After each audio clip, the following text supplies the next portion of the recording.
Hey, what up everybody, this is Stevie Breach coming to you here. I don't even know where to go. I'm still honestly in a whole lot of shock over last night's passing of the Ultimate Warrior. It's just weird when you see a guy inside the ring delivering a promo on Monday night and just suddenly Tuesday night, the guy's dead. It's sort of honestly shed a real big black cloud over the Wrestlemania 30 weekend. I mean, the memories that me and my friends made and the memories that the wrestlers made inside the ring. Daniel Bryan becoming the WWE champion and them not being able to take it away from him on Monday Night Raw. Those are awesome moments. But I think always, when we look back over WrestleMania 30, we're always going to remember what happened to Warrior. And when I make the videos about the upcoming things, I go over the whole WrestleMania trip, go over the WrestleMania card, show off Merch Mania. It's going to be the one thing that's always sort of in my mind about what's going down. I guess I'll start out and I apologize about my voice. It was a long weekend. At one point it was gone. I woke up the next day and it was back. And every day it would just sort of like, it would just go down. I have this sort of scratchy voice normally as it is as always. But the one thing I wanted to talk about first about the whole weekend was just sort of what killed WrestleMania 30 for a lot of people was the Brock Lesnar versus Undertaker match. There's a whole lot of stories going on and a whole lot of stories that are going around about what happened during that match and why it ended the way it did. The first stories that were breaking that Brock Lesnar either used his creative control card or he changed the script during the match. I can't really believe that. When I was watching the match, honestly, when it comes down to it, I thought the intros for both guys were really, really good. They were really awesome. I loved the way that the Undertaker, went back to the sort of, I guess you could say like dead man from the desert sort of feel. Didn't have the big poofy jacket with his big ass spikes coming off it. I never liked that series of Undertaker entrances when he was wearing that. To me, just Undertaker with the hat, with the big leather jacket. That's badass enough. That's enough for me to believe that that he's coming down to the ring. He's gonna whoop some ass, and that's gonna be it. He doesn't need the dramatic effects of you can't. I don't know what the spikes are there for, if you can't touch the guy or what it is. But the match to me, honestly, it was about 30 minutes long. It was a long one. I knew that when they went in there, they were just gonna beat the holy hell out of each other. I was imagining them, hitting each other with the ring steps, with chairs, sort of like a no-holds-barred style of Undertaker match that we've seen over the last few years.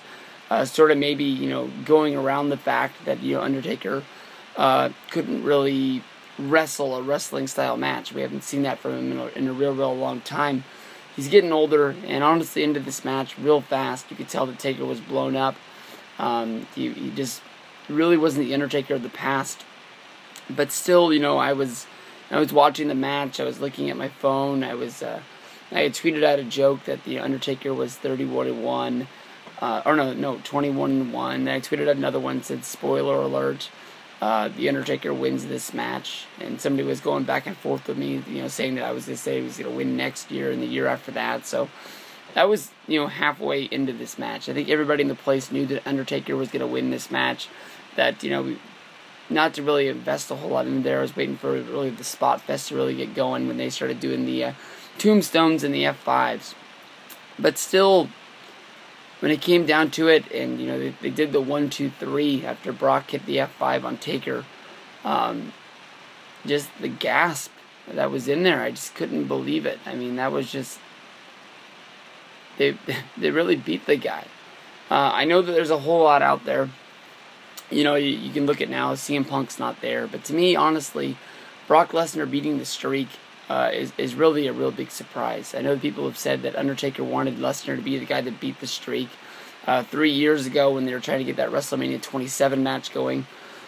That doesn't really make sense to me. I know that was honestly the backup plan to do Triple H versus Undertaker, and it really worked out for the best. Everybody got a win there. But I just never really thought that Lesnar would be that guy. If Lesnar would have came back at 27, he wouldn't have had a contract. It probably would have been like a one-time deal, and he might not have ever came back again. It comes out, he retired from UFC after getting beat, and he ended up signing a deal to come back to WWE. He had the match with John Cena, this, that, and the other. But honestly, I know that Lesnar's getting paid a lot of money. But to me, honestly, Lesnar's the kind of guy who, much like Stone Cold Steve Austin in 2002, could show up to the arena one day being booked, not like what's going down, and just tell Vince McMahon he's going back to Minnesota and never see him again. It just really, really surprises me that they would let a guy who's on the roster, but not a full-time kind of guy, you know, he's sort of like that special attraction guy, be the guy who beats Undertaker. You can't really build up anything this for the future. And the people that are thinking they're going to go in the direction of Brock Lesnar versus Daniel Bryan at Extreme Rules, and then you maybe let Bryan beat Lesnar and sort of have him take down a big monster right off the bat.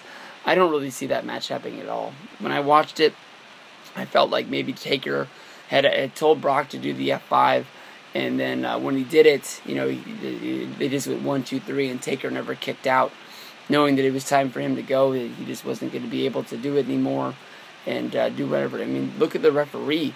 The referee counted to 3, and he immediately was waving everybody off. He didn't want the bell. He didn't want the music.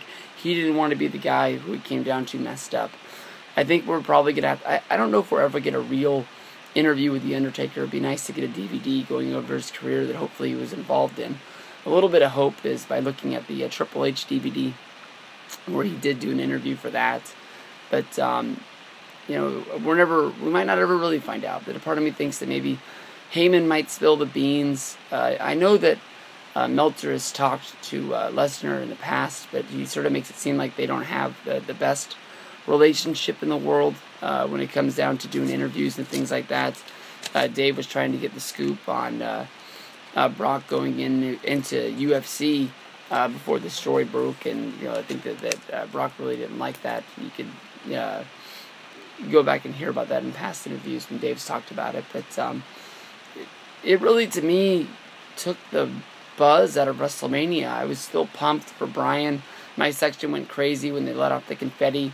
But just walking out of WrestleMania was like walking out of a funeral. You know, everybody was doing the funeral march. Just, you know, even though Lesnar had beat Taker, you know, matches earlier, Bryan and his victory was not, you know, able to overcome. I remember Miami, Bryan didn't do anything on the Raw, and we yesed our ass all the way home because we were so pumped. And here we are 2 years later. Bryan wins the championship, and everybody's got their faces, you know, in the dirt, and they're kicking rocks on the way home. It was a real weird feeling.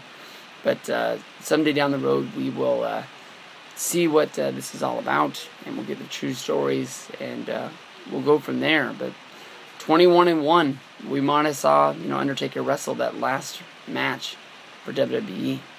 Crazy.